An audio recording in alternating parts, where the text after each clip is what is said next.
तो ये 16 क्वेश्चन हमें क्लियर करने हैं।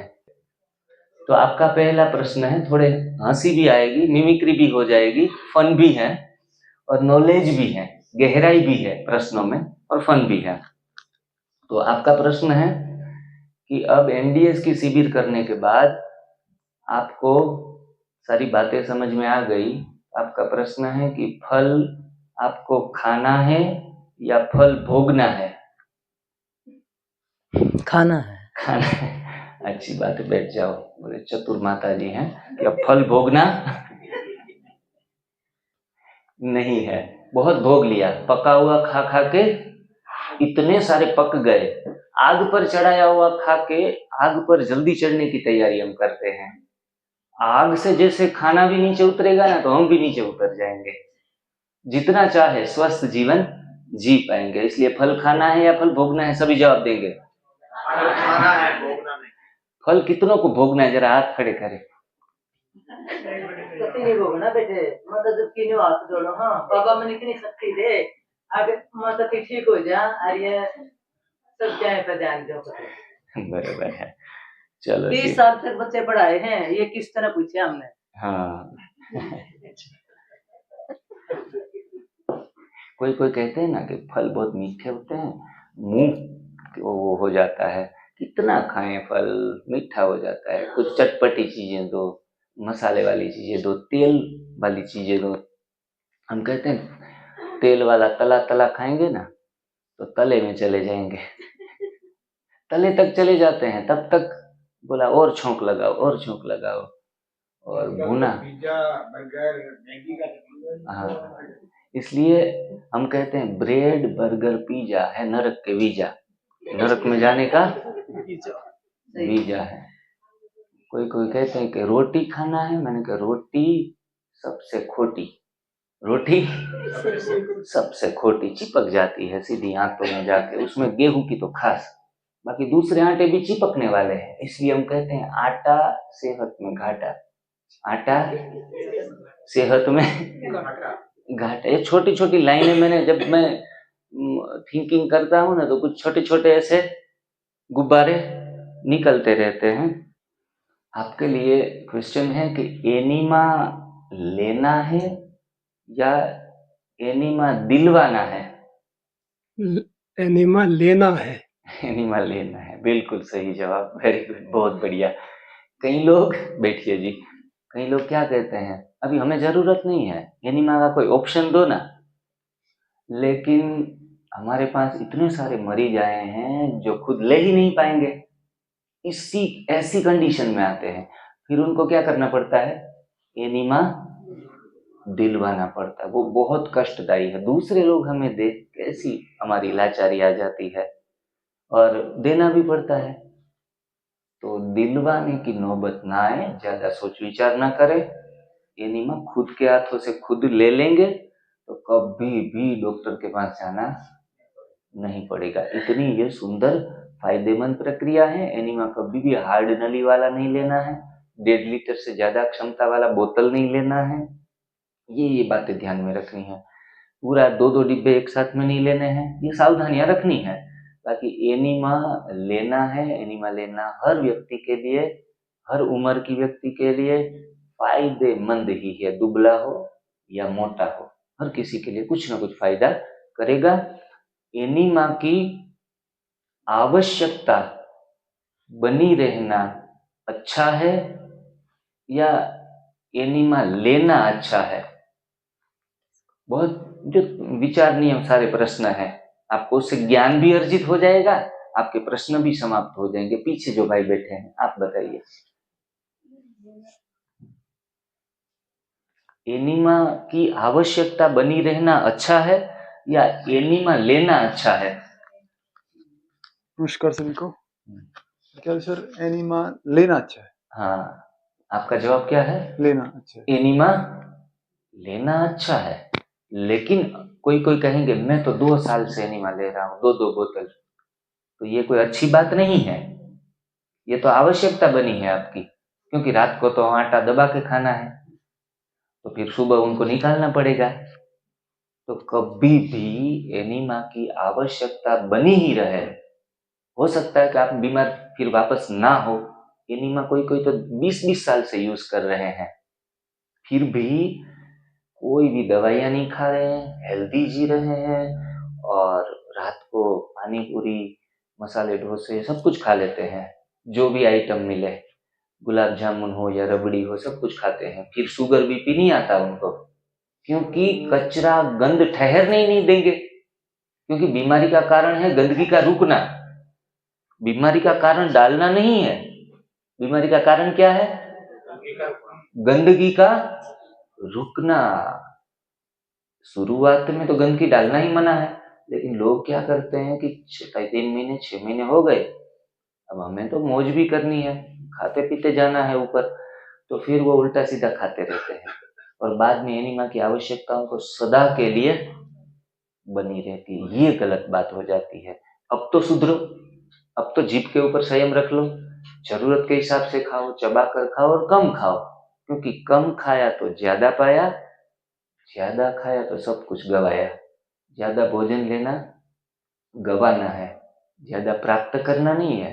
हाँ, मोटे हो सकते हैं ज्यादा खा के।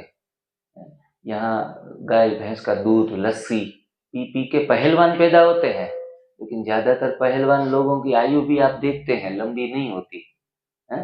लंबी आयु तो कम खाने वाले ज्यादा जिएंगे। तो आगे का क्वेश्चन है बहनों के लिए, आपके लिए दीदी। हॉस्पिटल के बेड के ऊपर बैठकर फल खाना है या खुशी खुशी सेंटर पे ही शुरुआत कर देनी है? खुशी खुशी सेंटर पे ही शुरुआत करनी है। वरना क्या है, ज्यादातर लोग है ना हॉस्पिटल में चले जाते हैं, फिर जो देखने आते हैं ना वो आपके लिए थैले भर भर के फ्रूट लेके आते हैं। हमारे बेड के नीचे भी फल पड़े रहते हैं, नारियल का पानी रहता है, ये सब कुछ सिचुएशन हम जनरेट कर देते हैं, ये पैदा की गई परिस्थिति है। इनके बदले घर पे ही खा ले तो हॉस्पिटल में जाने की नौबत आएगी नहीं। लेकिन हम रहे जीभ के गुलाम, तो जीभ को अच्छा लगे घर पे पकौड़ी, घर पे समोसे, घर पे तली हुई चीजें, और फिर देखेंगे फल तो अंत में खा लेंगे। वो जब सिचुएशन हमारे लिए कंपलसरी बन जाती है तो खुशी खुशी फल खाने की आदत डालनी है, अच्छे लगे या ना लगे। बहुत सहज क्वेश्चन है आपके लिए तो, कि दुख जब अति में चला जाए तब मेडिटेशन सीखना है या परमात्मा को धन्यवाद करने के लिए ध्यान को दिनचर्या बना लेनी है? ध्यान को दिनचर्या बना लेनी है। बहुत अच्छा। परमात्मा का धन्यवाद करते हुए ध्यान को दिनचर्या बनाने लेनी है। ज्यादातर इंसान जब एकदम बेबस, एकदम लाचार हो जाता है तब ध्यान की तरफ मुड़ते हैं। भाई कहाँ आश्रम में दीदी कब 7 दिन का पाठ हमारा लगेगा? ज्यादातर लोग ऐसे भी आते हैं तो बहुत थके हुए, हारे हुए, दुखी, अशांत, तो ये हमारी सिचुएशन आ गई, बाद में हम परमात्मा की शरण में चले गए। अगर खुशी खुशी इनको दिनचर्या बना लेते तो ऐसी टूटने की नौबत ही नहीं आई। ये सारे पहलू इस साधना के ही है, तो अच्छे तरीके से अपने आत्मा को झंझोरते रहना है। आपका क्वेश्चन है, देखो ये सारे चीजों का सार मैं सुना रहा हूँ इस साधना का। कमाई का 10वां हिस्सा, कमाई का 10वां हिस्सा सेवा कार्य में लगाना है या जबरदस्ती एक साथ में 10वां सेवा का हिस्सा लाचारी से हॉस्पिटल में लगाने की राह देखनी है? सेवा में लगाना है। हाँ, वेरी गुड, बिल्कुल लगाना है सेवा में, और लगा रहे हैं। वेरी गुड, बहुत अच्छा, बहुत बढ़िया। जो नेचर का लॉ है, प्रकृति का सिद्धांत है कि आप समाज से, नेचर से पूरा जीवन भर लेते ही हो। हवा मिलती है मुफ्त में, प्रकाश मिलता है, पानी मिलता है, इतने पांचों तत्व तो मिलते ही मिलते हैं, लेकिन समाज में काम धंधा करके पैसे भी मिलते हैं, अच्छा घर मिलता है, अच्छा स्टेटस मिलता है, सब कुछ पाया। अगर वो पाने में से सिर्फ और सिर्फ, ज्यादा नहीं, 10वां हिस्सा ही निकालना है और 10वां हिस्सा निकालने की आदत भी नहीं बनाई तो एक सिचुएशन ऐसी आएगी। कोई लोग नहीं कहते मैंने 50 लाख फूंक दिए, फूंक नहीं दिए, पूरी जिंदगी की कमाई का 10वां करके विथ इंटरेस्ट आपने हॉस्पिटल में दे दिए, डॉक्टरों को दे दिए। ये प्रकृति आपसे छीन रही है जो आपने नहीं दिया है। अगर डॉक्टर को आपने 10 लाख दे दिए, ये प्रकृति ने हमसे छीना है, खुशी खुशी दिया हुआ नहीं, क्योंकि देना ये प्रकृति का सिद्धांत है। वो तो किसी भी तरीके से आपको फॉलो करवा ही लेगी, वो नियम को हमें फॉलो करवा ही लेगी। मैंने 2017 के आसपास लगभग 1 साल में 10-12 लाख फूंक दिए थे स्वास्थ्य के पीछे। मैंने कहा यार डॉक्टर लोग भी बेरहम हैं, फट से थोड़ा सा रिपोर्ट करो, 5,000 10,000 विजिट करने के लिए 2 मिनट बिठाएंगे, 500 रुपए ले लेंगे। भाई ये कौन सा इंसाफ है, 2 मिनट के 500 रुपए खींच रहा है और उसमें भी दवाइयां लिख रहा है, इलाज तो नहीं दे रहा है, ना कुछ आराम मिल रहा है। तो ये सारी प्रकृति हमें दंडित करती है और वो दंड हमें खुशी खुशी भोगो या फिर रोग लेकर लाचारी से भोगते रहो। इसलिए अगर हमारी परिवार में हम लाख रुपए कमा रहे हैं, 10,000 अलग से रख दो। हर एक धर्म के अंदर होता ही है कि हम अपने घर में बाबा का वो भंडारी अलग से रखते हैं कि भाई कमाया हुआ 10 इसमें लेके ये पैसे मेरे बाबा के। या फिर चलो कोई धर्म में मान नहीं रहे, नास्तिक है, तो किसी की भलाई के लिए भी 10वां हिस्सा निकालना पड़े। जरूरतमंद को कपड़े बांटो, अन्न बांटो, भूखे को खाना दो, ये भी तो अच्छी ही बात है, ऐसा नहीं है। खाना बांटना भी अच्छी बात है। लंगर लगाए थे गुरु नानक ने, जो भूखे थे उनकी प्यासे की प्यास बुझाई थी, भूखे को खाना दिया था। तो कुछ देना हर धर्मगुरु ने सिखाया है। तो ये भी स्वस्थ होने के ही सारे पहलू है, सारी बातें इनके ऊपर भी पूरा फोकस करना है। यहाँ कोई एक सब्जेक्ट कवर करने के लिए हम नहीं आए हैं, सभी पहलू के ऊपर हम चिंतन करने के लिए आए हैं। चलो जी, आगे का प्रश्न है, आगे के लिए है एनडीएस जीवन शैली के बारे में आपने जाना आज, प्राकृतिक जीवन शैली के बारे में। वो बीमारी से पहले कर लेनी चाहिए या बीमारी आने के बाद करनी है? बीमारी आने से पहले कर लेना चाहिए। अच्छा, लेकिन आपको तो पता नहीं था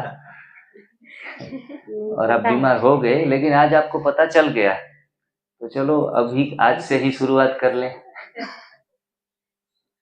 हमेशा एनडीएस, कई लोग हमें कहते हैं डॉक्टर साहब एनडीएस तो आपके सारे फेल केस होते हैं ना, वो करते हैं। मैंने कहा नहीं ऐसा नहीं, हमारे पास 10 बच्चे हैं जो बड़ी बीमारियां ना होते हुए भी कच्चा खा रहे हैं।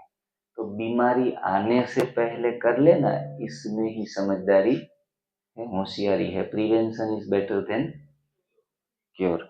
तो ऐसा नहीं घर में कोई बीमार नहीं है तो उसको बात नहीं बतानी है एनडीएस की, भाई कर लो पहले, जिनके कारण महीनों महीनों भर रसार करना ना पड़े, निर्जला उपवास ना करना पड़े, कठिन तपस्याओं में जाना ना पड़े। चलो जी, अब माता जी आप बताओ। रसाहार का प्रयोग आता है एनडीएस के अंदर, जिसमें सिर्फ और सिर्फ रस ही लेने होते हैं, रस युक्त, बहुत ज्यादा बीमार हो गए हैं तो रसाहार का प्रयोग सब कुछ हजम न होने लगे तब करना है। पहला प्रश्न, रसाहार का प्रयोग कुछ भी हजम न हो तब करना है। कोई कैंसर आ जाता है ना, बोला खाना जा ही नहीं रहा है, अंदर उतर ही नहीं रहा है, फिर बंद कर देते हैं खाना। हम कहते रसार कर लो, बोला ऑलरेडी रसार कर ही रहे हैं। या फिर दूसरा है कि सब कुछ हजम होते हुए भी बीच बीच में करना है। नहीं, हजम होते हुए भी हजम हो रहा है और करते ही रहना है, बीच बीच में क्या करते ही रहना है। वेरी गुड, वेरी गुड, बहुत सुंदर जवाब। तो हमें जो ऋषि मुनियों ने हमारे शास्त्रों में नवरात्र उपवास, शिवरात्र उपवास ऐसे बीच बीच में दिए ही हैं। ये इसलिए कि ये शरीर का डिटॉक्सिफिकेशन है। हम बीमार नहीं है, हमें बीपी शुगर नहीं है, ये तो बीमार लोग का काम है ऐसा ऐसा करना, जरूरी नहीं है। आप अभी से ही जाग जाओ, बीच बीच में अपने आप को त्योहारों के ऊपर भी रसाहार देते रहो, फलों के ऊपर रहना शुरू कर दो, एनिमा लेना शुरू कर दो, तो आजीवन तन और मन से स्वस्थ रहेंगे। कोई नौजवान भी बैठे हैं, थोड़ा कम उम्र वाले भी बैठे हैं, तो उनके लिए विशेष प्रेरणादायी बात रहेगी। आगे का क्वेश्चन है, चलो जी आप बताइए। गीता और रामचरितमानस, इसमें सारी प्रकृति के सिद्धांत बताए गए हैं। तो आपका प्रश्न है कि गीता रामचरितमानस को पढ़कर राम कृष्ण को मानना है या उनकी कही गई बातों को मानना है? उनकी कही हुई बातों को ही मानना है। उनको नहीं मानेंगे तो चलेगा? नहीं, उनको भी उनको मान के भी मना उनको भी मानना है, लेकिन हमें जो उन्होंने कहा है उसको जरूर मानना है। बराबर है। और बाबा क्या कहता है राम और कृष्ण के बारे में? बहुत ज्यादा नॉलेज नहीं है। बाबा तो कहता है कि कृष्ण तो मना इसकी जो ब्रह्मा बाबा की ही आत्मा कृष्ण बनती है सतयुग में। बराबर। और लेकिन वो लोग कहते हैं कि द्वापर में जी आते हैं कृष्ण। जी जी। तो बाबा यहाँ तक कहते हैं कि कृष्ण माना 16 कला संपूर्ण और राम माना 14 कला संपूर्ण। 14 कला संपूर्ण। मतलब हर एक युग में, हर एक युग के अंदर जो 8 जन्म और 12 जन्म होते हैं, सतयुग में 8 जन्म और त्रेता में 12 जन्म, हर एक आत्मा जब शुरुआत में आती है तो 16 कला संपूर्ण होती है। तो हर एक की आत्मा को कृष्ण कह सकते हैं। मतलब कृष्ण कोई व्यक्तिवाचक नाम नहीं है, कृष्ण ये भाववाचक नाम है। जिनके अंदर 16 कला है उसको हम क्या कहेंगे? कृष्ण। जिसके अंदर 14 कला है उनके अंदर श्री राम। और शिव बाबा परमात्मा का ज्ञान तो ये भी कहता है कि आप ही राम थे, आप ही कृष्ण थे, आप ही सीता थी, और आप ही जो भी हम महिमा गाते हैं, सीता हो या लक्ष्मी हो, तो आप खुद ही थे। तो आप खुद को ही जानो, चक्कर चलाओ और खुद की स्मृति में स्थित हो जाओ। आप पूज्य हो, देवी देवता हो, आप खुद ही देवी देवता थे। धीरे धीरे काल चक्र में फंसते फंसते देवी देवता से हम अब फिर से बन रहे हैं। अब फिर से शिव बाबा को, निराकार बिंदी जो आप देखते हो पर्दे के ऊपर कई बार दिखाई देती है, तो जो बिंदी निराकार शिव की है, उसका ध्यान करते करते फिर से पुनः हम राम और कृष्ण की दुनिया में जाने वाले हैं और राम कृष्ण की कलाएं हम प्राप्त करने वाले हैं।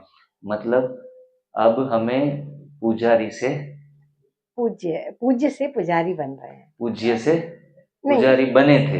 हाँ जी, बने थे। अब क्या बनना है? पूज्य बनना है। पूज्य बनना है। पुजारी से अब बहुत माला फेर ली। हम अभी मंदिर में कोई गए थे ना, पुजारी लोगों को देखा, बेचारे धोती तो पहनते हैं लेकिन पेट इतना बाहर निकल जाता है। आजकल हालत पुजारी की ऐसी होती है, जितना बड़ा पेट उतना बड़ा पुजारी। क्योंकि यजमान काफी सारे होते हैं, कितनों कितनों का खाएं हम, तो बस खा खा के शरीर को खराब कर दिया। पुजारी भी प्रकृति के सिद्धांतों को नहीं पालन करा तो वो भी बीमार होगा। प्रकृति किसी को छोड़ती नहीं, ईश्वर छोड़ सकता है, परमात्मा छोड़ सकता है, माफ कर सकता है। प्रकृति किसी को माफ नहीं करती। वो साधु हो, कोई महाध्यानी हो, ज्ञानी हो, उनको पछाड़ कर बेड पे लेटा देती। ये जीवन की सही वास्तविकता है। ठीक है, बहुत बढ़िया, बहुत अच्छा। दादाजी आप काली टोपी वाले,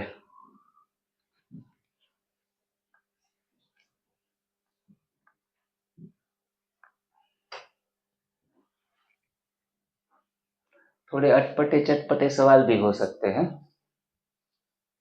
हाँ, विधवा बनना है या विधुर? है जी, थोड़ा मेरे को ऊंचा सुनता प्लीज। मैं आपसे पूछ रहा हूँ कि विधवा बनना है या विधुर? विधुर। बन गए हैं या बनना है? कोशिश कर रहे हैं विधुर बनने की। कोशिश कर रहे हैं। बैठिए जी, बैठिए। एक बार एक जोक याद आ गया मेरे को दादाजी का आंसर सुन के, कि एक बार कोई व्यक्ति अपनी पत्नी को डॉक्टर के पास दिखाने के लिए ले गया। तो ऑपरेशन थिएटर में इमरजेंसी था। ऑपरेशन थिएटर से बाहर आकर डॉक्टर ने पति को बोला कि आई एम सॉरी, मैं बचा नहीं पाया। तो बोला उसमें सॉरी बोलने की क्या बात है, उसमें सॉरी बोलने की क्या बात है, आप नहीं बचा पाएंगे तो 2 दिन, ये तो मैं कब से राह देख रहा हूँ कि ये 2 दिन के बाद मरने वाली है, वो चलो आज नहीं मरी, 2 दिन के बाद मरेगी, 2 दिन और काट लेंगे, 2 दिन और काट लेंगे, कोई परेशानी वाली बात नहीं है, सॉरी बोलने की बात नहीं है। आजकल का गृहस्थ आश्रम ऐसा है कि एक दूसरों से पीड़ित हो जाते हैं। तो ये प्रश्न जो था कि विधुर बनना है या विधवा, मतलब माताएं बहनें पति को खूब खूब खिलाती है कि नहीं आप भूखे नहीं रहने चाहिए, भूखे नहीं रहने चाहिए, अपने आप ही विधवा बन जाती है। या विधुर भी पत्नियों को कभी भी सही दिशा नहीं देते, खाती पीती रहो, और अब खुद ही विधुर बन जाते हैं। आगे का क्वेश्चन है, बहुत सिंपल क्वेश्चन है, आप ही खड़े हो जाइए दूसरी लाइन में पहले भाई। खाने के लिए जीना है या जीने के लिए खाना है? जीने के लिए खाना है। जीने के लिए, सच में जी। बहुत अच्छा। ज्यादातर इंसान आज स्वाद और शौक का विषय समझकर क्या कर रहे हैं? खाए जा रहे हैं, खाए जा रहे हैं, और प्रभु के गुण गाए जा रहे हैं, गाए जा रहे हैं। जितना भी आए खपे, जो भी मिला जपे, जितना भी आए खपे। तो कभी भी खाने के लिए जीना, देखो जवाब अच्छे अच्छे देंगे, चुन चुन कर देंगे, लेकिन आज सवाल इसलिए पूछे जा रहे सरल, खुद को चेकिंग करनी है। ये थोड़ा चेकिंग का क्लास भी है कि हम तो कुछ उल्टा सीधा नहीं कर रहे हैं ना, जवाब तो सही देंगे। आगे का प्रश्न है, चलो माता जी बाजू में बैठी हैं, वो खड़ी हो। पशुओं के दूध पर, वहां ही दे दो माइक, पशुओं के दूध पर हमारा अधिकार है या अपनी माता के दूध के ऊपर हमारा अधिकार था? अपनी माता के दूध, अपनी माता के दूध पे अधिकार। सही जवाब है? कौन कहता है सही नहीं है? प्रश्न क्या था? पशुओं के दूध पर हमारा अधिकार है या अपनी माता के दूध पर हमारा अधिकार था? पशुओं के दूध पर उनके बच्चा का अधिकार है। बहुत तालियां हो जाए माता जी के जवाब के ऊपर। छीना दूध पीना क्यों? छीना दूध पीना क्यों? हम छीनते हैं, पैर बांध देते हैं कई कई लोग तो पीछे के पशुओं के, बछड़े को छोड़ते हैं सिर्फ 1 मिनट के लिए, जैसे दूध आना शुरू हो जाए बछड़े को हटा देते हैं। ऐसा दूध पी के ना कोई स्वस्थ हुआ है, हो सकता है बीमारी खूब आए। बड़े बड़े दानी, बड़े बड़े ध्यानी लोग गौशालाएं चलाते हैं, फिर भी बीमारियां तो इतनी हैं। मैंने अभी 2-3 शिविर करवाए, वहां किडनी फेल गया, दोनों किडनी फेल, बहुत बड़ा 4 से 5 करोड़ की जगह तो ऐसे दान में दे दी थी ब्रह्मा कुमारी वालों को, दोनों किडनी फेल। मैं छोटी छोटी बातों को ऑब्जर्व करता हूँ कि कर्मों के बंधन कड़े हैं, पीछा छुड़ेगा नहीं। सालों से गौशाला चला रहे हैं, गाय को पट्टा बांध के एक ही खूंटे पे बांध दिया है, गोबर भी वहां, गौमूत्र भी वहां फेंक रही है, और उसी गंद में वो बैठ भी जाती है और उसी गंद में उसको धो लेते हैं। ये प्रक्रिया आपने भी देखी होंगी। किसी जानवर को, किसी जीव को आप जीवन भर के लिए एक खूंटे पे बांधते हैं, वहां ही उनको गोबर करने के लिए मजबूर करते हैं, अंत में नेपी लगाकर हॉस्पिटलों में गोबर कर रहे हैं सभी लोग हैं। ये जीवन के वही कर्मों के सिद्धांत आपको वहीं लौटा के आ रहे हैं कि आपके कारण कोई, चलो आपने गाय बांधी नहीं, लेकिन गाय का दूध तो पी रहे हैं, किसी को मजबूर तो कर रहे हैं, वो बिक्री तो हो रही है आपके कारण। तो आपका चलो 100% हिस्सा नहीं है, 1% की आपकी भागीदारी बन रही है। इसीलिए भी न जाने क्यों हमारे शरीर में बीमारी आई हो, ये भी हो सकता है। कर्मों की गुह्य गति, या पशुओं के दूध को छोड़ के देख लो, 15 दिन में कुछ न कुछ अच्छे परिणाम ना आए तो बोलना। इसीलिए पशुओं को कभी भी त्राहित करने के लिए हम खुद जिम्मेवार न बने। कितने भी योग ध्यान कर ले, फिर भी बीमारियां नहीं पीछा छोड़ती। गाय का, भैंस का, बकरी का, ऊँटनी का, अरे कोरोना के समय गधी का दूध भी पीने लगे थे लोग, हैं? तो ये मूर्खता है, सरासर मूर्खता है। सतयुग में पीते होंगे, क्योंकि सतयुग में है योग, सतो प्रधान दुनिया, वहां किसी से छीनना नहीं पड़ता। शायद गाय के आंचल के नीचे बर्तन रख दे तो भर देगी वो, इतना सतयुगी दुनिया में है। तो न वहां कोई भोग है, कोई भोग नहीं है। बच्चे भी, इंसान भी योग प्रधान है, योगी है। भोग विकार है ही नहीं, न पशुओं में न इंसानों में। तो वहां की बातें वहां के लिए छोड़ दे। अभी का समय ये है, अभी हमें ये वर्तमान में ये करना पड़ेगा।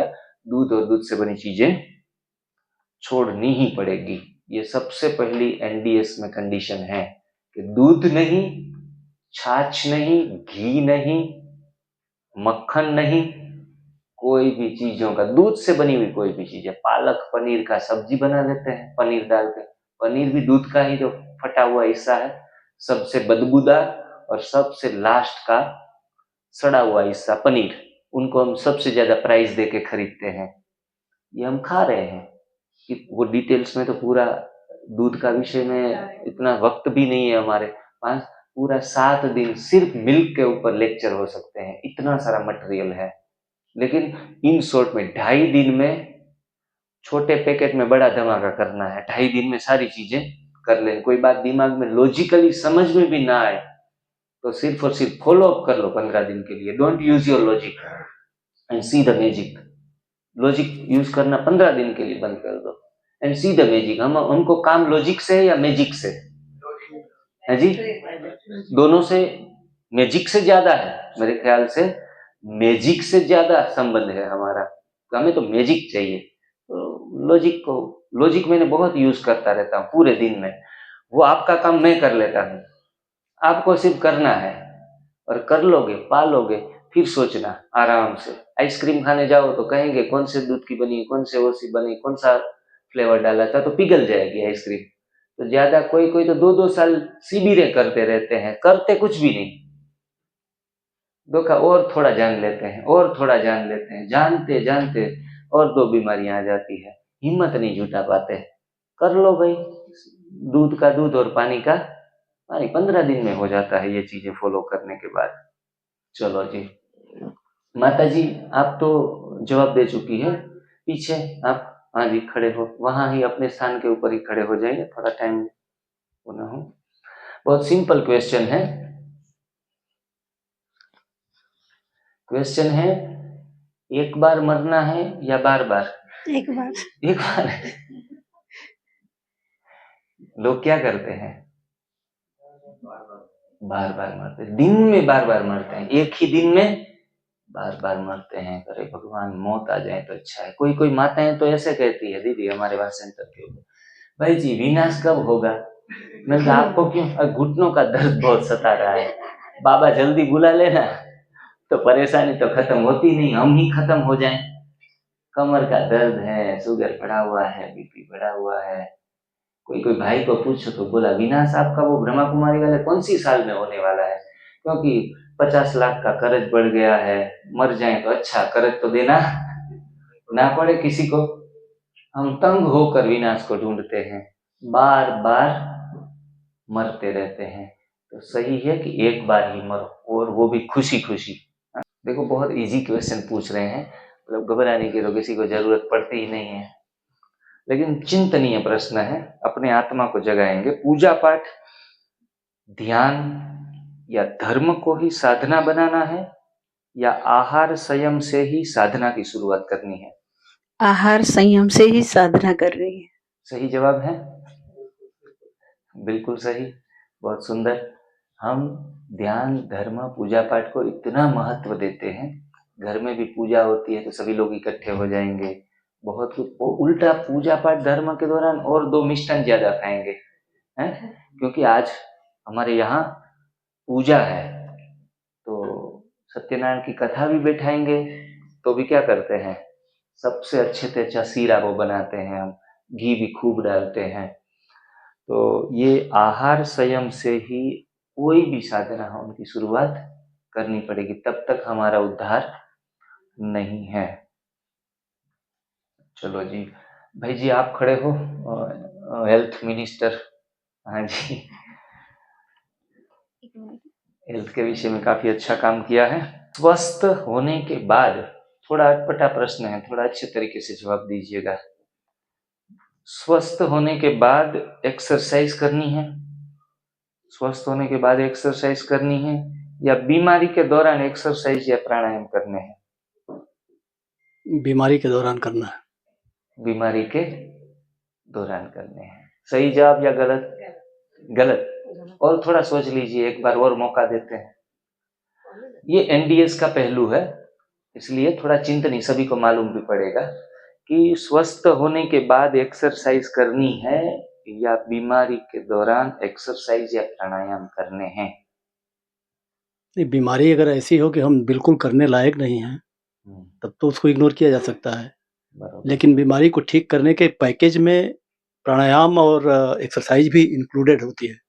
वेरी गुड, चलो जी, बहुत अच्छा जवाब है। बैठिए। अब एनडीएस का जो पहलू है वो है विदाउट एक्सरसाइज का।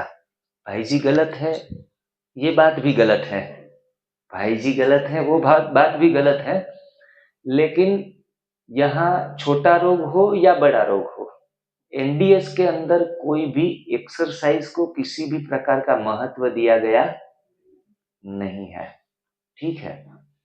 दूसरा, कि बीमारी के ठीक होने के बाद एक्सरसाइज करनी है, ये भी कोई कंडीशन नहीं कि भाई ठीक हो जाओ तो भाई 5 पैर चल लो, 100 कदम 1000 कदम चलना शुरू कर दो, कोई भी कंडीशन नहीं है। मतलब ये खुशी के समाचार है, खास करके आलसी लोगों के लिए तो और खुशी के समाचार है, जिसको कुछ करना ही नहीं है, या फिर लाचार लोगों के लिए भी खुशी के समाचार है कि इसमें कोई एक्सरसाइज का रोल न होते हुए भी हम 100% स्वस्थ रह सकते हैं। मतलब बुजुर्ग लोग हैं, बड़े लोग हैं, उनके लिए तो ये खुशी की बात है ना, वरना तो कहीं कहेंगे कि आपको जो शुगर है ना, उनके लिए डाइट को भी फॉलो करना है और मंडूकासन भी करना है। बोला मंडूकासन तो सिखाओ कैसे किया जाता है। मैं भी 1-1.5 साल के लिए योग टीचर रहा, मैंने खूब प्राणायाम और योगा भी सिखवाए हैं। तो उसमें हम पहले थोड़ा बहुत बोलते थे कि भाई आप है ना ब्लड सर्कुलेशन के लिए, दिमाग के लिए शीर्षासन करो आप। तो ये छोटी छोटी बातें कहते तो लोग उलझ जाते कि यार एक तो खाना संयम रखो, बाद में ये आसन करो, करके सांस खींचो, स्ट्रोक लगाओ, सारा लफड़ा हो जाता है, डायरी में लिखना पड़ता है। और ये आयुर्वेदिक चीजें एक दो अच्छी हैं वो ढूंढो, ये सारा जब मिक्स हो जाता है ना, कंपोनेंटा का पूरा एक हेल्थ के पैकेज में सारी चीजें हमें इंफॉर्मेशन के तौर के ऊपर मिलती है। हेल्थ गाइडर जो होते हैं, मार्गदर्शक होते हैं, तो आदमी कंफ्यूज होता है, थक भी जाता है। बड़े मजे की बात है कि एनडीएस में ऐसी कोई थकान नहीं है। ठीक लग रहा है ना, अच्छी बातें हैं कि कुछ वो करेंगे तो मेरी कोई मना नहीं है। जो जिनका दिमाग फ्रेश है, थोड़ी 1-2 चीजें और जोड़ना चाहता है, जोड़ सकता है, खुशी खुशी जोड़ सकता है, लेकिन ये कंपल्सेशन नहीं है। बिना कुछ किए हुए भी आपकी सारी बीमारियां, कैंसर तक की बीमारियां जाएंगी। और जब, हाँ एक बात ध्यान रखनी है, जो इच्छा हो, मानो हम कर सकते हैं तो करना है। मानो कि ऐसा कर बैठे बैठे थक गए, मजा नहीं आ रहा है, चलो ना थोड़ा 10,000 कदम चल ले, 1000 नहीं 10,000 कदम चल ले। माताएं भले 80 साल की हो, अगर उत्साह बढ़ता है ना तो कर लो एक्सरसाइज 10,000 कदम की, कोई मना नहीं है। लेकिन खुद करने की इच्छा हो और खुद के अंदर वो ताकत, स्टेमिना हो तो 2 घंटे भी सुबह एक्सरसाइज करो, कोई मना नहीं है, लेकिन घटित होना चाहिए। सबसे क्या कंडीशन है सबसे बड़ी? घटित होना, घटाना नहीं है। कोई भी चीज को आप घटाने जाओगे ना तो घटेगी नहीं। ध्यान करने बैठते हैं, चलो गाना लगाओ, गीत वीत लगाओ, ऐसे करके फिर कमर में दर्द भी है और मजा नहीं आ रहा है तो और कोई चीजें, अच्छी सी अगरबत्ती जला लो, खुशबू भी आए, अब ध्यान लगेगा। तो ये सारा घटाना पड़ रहा है हमारे साथ। अरे परमात्मा को याद करने के लिए क्या करने की आवश्यकता है? बैठे बैठे प्रकृति के बीच में गए और वाह परमात्मा तेरा लाख लाख शुक्रिया। प्रकृति के नज़ारे देखते हुए जब सनसेट होता है या सनलाइट होती है, सनराइज होता है, तब देखते हैं वाह ये प्रकृति परमात्मा के अलावा कोई नहीं कर सकता। ये सारी चीजें अपने आप ऑटो कंट्रोल में सारी चीजें चल रही है, हमारे बस की बात। हमें तो घर के 4 सदस्य को चलाना भी अच्छे तरीके से नहीं आता, वो इतना बड़ी ऑलमाइटी ऑथोरिटी पूरे संसार को कैसे बैलेंस तरीके से चला रही है। परमात्मा की याद तो कहाँ भी आ सकती है, बिना कुछ किए हुए भी आ सकती है। किसी व्यक्ति की सेवा करते हुए भी वो परमात्मा की याद बनी रहनी चाहिए कि वाह परमात्मा की कृति है और उनकी मैं सेवा करने के लिए परमात्मा ने हमें निमित्त बनाया है, ये सेवा का अवसर मिला है। हम तो कई बार सेवा भी करते हैं ना, अरे लाचार बेचारे बेबस लोग, बीमार लोग, उनकी हम सेवा कर रहे हैं, वो भी तो एक बीमारी है, वो भी तो एक बीमारी है। किसी गरीब को गरीब समझकर दान भी देते हो ना, 2 पैसे भी, वो भी आपकी खुद की गरीबी है, वो इंसानियत नहीं है, वो सेवा का उच्च लक्षण नहीं है। हम कहेंगे वो अज्ञानी है, किसी को अज्ञानी कहना भी अज्ञानता है, मैं तो ये मानता हूं। अरे आपके अलावा काफी सारी बातें वो भी जानता है, तो अज्ञानी को अज्ञानी कहना अच्छी बात भी नहीं है। तो ऐसे छोटे छोटे सूक्ष्म पहलू के ऊपर भी काम करना। बेचारा लाचार था ना, उनको 7 दिन का कोर्स करवा दिया, उसको लाचार मत समझो। द्रौपदी ने, कहानियों में सुनाया जाता है कि द्रौपदी ने जब कृष्ण को वो पट्टा बांधा था, जब खून निकल गया था अंगुली से, तो अरे मेरे बेचारे कृष्ण, वो बेचारा का भाव शास्त्र में वर्णित है। और जब वो कौरव उनके चीर हरण कर रहे थे, तब वो बेचारी बनी ना बेचारी। भाव गलत था कृष्ण की सेवा करने का।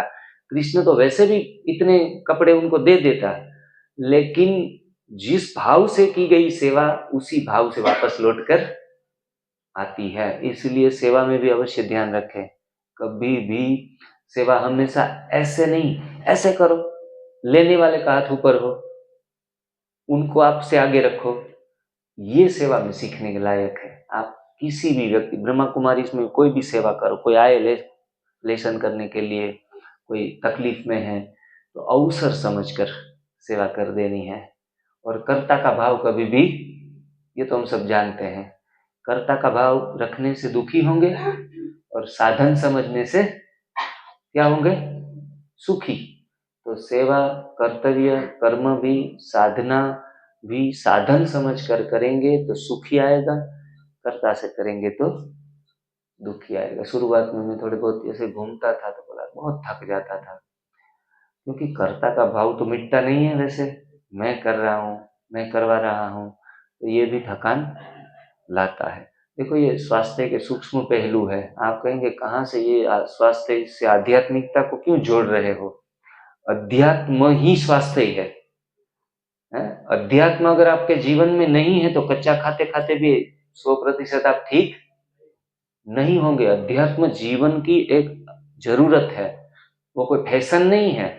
हम तो फैशन के तौर के ऊपर मेडिटेशन करते हैं, योगा करते हैं, प्राणायाम करते हैं, वो हमारे गहन चिंतन का एक हिस्सा है, उसके ऊपर हमें काम करना पड़ेगा। एक पति है, पत्नी की देखभाल कर रहे हो, बच्चों की देखभाल कर रहे हो, कभी भी पति समझ के ना करो भाई, आपके हिस्से के जो मेंबर मिले हैं उनकी सेवा कर दो, आपसे परमात्मा करवा रहा है, बोझ भी हल्का, कोई टेंशन नहीं। चलो आगे के लिए क्वेश्चन आपके लिए दूसरी लाइन में आप खड़े हो। हाँ जी, क्या उम्र है आपकी? 64। आपके लिए बहुत सरल क्वेश्चन है, वॉकर से चलना है या वॉक करते रहना है? वॉक करते रहना है। वॉक करते रहना है, बहुत अच्छा। ज्यादातर उम्र जैसे जैसे आगे बढ़ती जाती है ना, तो किसका सहारा लेना पड़ता है? वॉकर का। लेकिन जब तक जियो वॉक करते रहो, बुढ़ापा कभी आए ही नहीं आपको, पैर सलामत रहे और वॉक करते रहना है सदा के लिए। तो प्राकृतिक जीवन शैली को अच्छे तरीके से अपनाना पड़ेगा, आहार संयम को ही साधना माननी पड़ेगी। और स्वस्थ हैं, कोई ज्यादा बड़े रोग नहीं है, तो कृपया करके एक ही बार खाना है, थाली के ऊपर एक ही बार बैठना है, खूब चबा कर खाना है अच्छे तरीके से। कोई व्यंजन या मेवे मिष्टान या कोई बाबा की टोली भी खानी है तो खा सकते हैं, लेकिन कम मात्रा में और कभी कभी। शुगर की प्रॉब्लम है 15 दिन के लिए, 1 महीने के लिए बिल्कुल ही दोनों टाइम कच्चा खाने की शुरुआत कर दो, ठीक है। वो करेला और कड़वी नीम का प्रयोग कर लो, 16 घंटे का फास्टिंग कर लो, 8 से दोपहर 12 बजे तक, एनीमा 3 बार चढ़ा लो। लगभग तीसरे दिन शुगर नहीं रहेगी, गोली खाने की आवश्यकता तीसरे दिन नहीं पड़ेगी, लेकिन लगातार 1 महीने वैसे ध्यान रख लो जो मूल से निकल जाए, ठीक है। तीसरे दिन के बाद जो दवाइयां खाकर कंट्रोल करते हैं वैसा उतना ही बिना दवाइयों के भी वो रहेगा। कई लोग हमारे पास एक आए थे अभी महाराष्ट्र में, वो डॉक्टर थे, डॉक्टर का शुगर रहता था 160 180 के आसपास। लास्ट दिन चौथे दिन तो एनीमा किया। देखो 3 दिन, क्योंकि डॉक्टर लोगों को तो थोड़ा, मैंने उनको कहा एनीमा कर लो, प्रयोग कर लो। बोला जिग्नेश भाई मेरे ऊपर प्रयोग करेगी, हम तो चूहों के ऊपर करते हैं प्रयोग, मेरे को चूहा समझ के रखा है। उनके चूहा नहीं, आप कर लो तो पालोगे। चौथे दिन एनीमा किया, कुछ लोगों को परिणाम मिले। तो बाद में 5वें दिन उन्होंने अपना अनुभव सुनाया कि आज मेरा बिना दवाई खा के 160 है। पहले दिन से दवाई नहीं खाई है, दवाई खा के रहता था, अब बिना दवाई के रहता है। मतलब अब मुझे कॉन्फिडेंस आ गया है कि वो 120 के आसपास और 3 दिन में आ जाएगा। तो ये है, जल्दबाजी कभी भी नहीं करनी है कि इतने दिन में मिल ही जाना चाहिए। कर्मण्येवाधिकारस्ते मा फलेषु कदाचन, फल के ऊपर अधिकार नहीं, हमें मेहनत करते रहना है। 3 दिन में मिले, 3 महीने में मिले, मिल जाएगा, मंजिल मिलेगी, भटकते ही सही। लाचार तो वो से जो घर से निकले ही नहीं, घर से निकलना पसंद नहीं करते, एनडीएस फॉलो करना शुरू नहीं करते। और अब आखिरी क्वेश्चन बचा है, दीदी आप खड़े हो। तो दीदी आपका क्वेश्चन है कि बांटना है या बटोरना है? बांटना है। बांटना है। जो भी मिला प्रभु से हमें, उनको हमें बांटना है, बटोरने की झंझट में जाना नहीं है। बांटना ही बटोरना है, बांटना ही बटोरना है।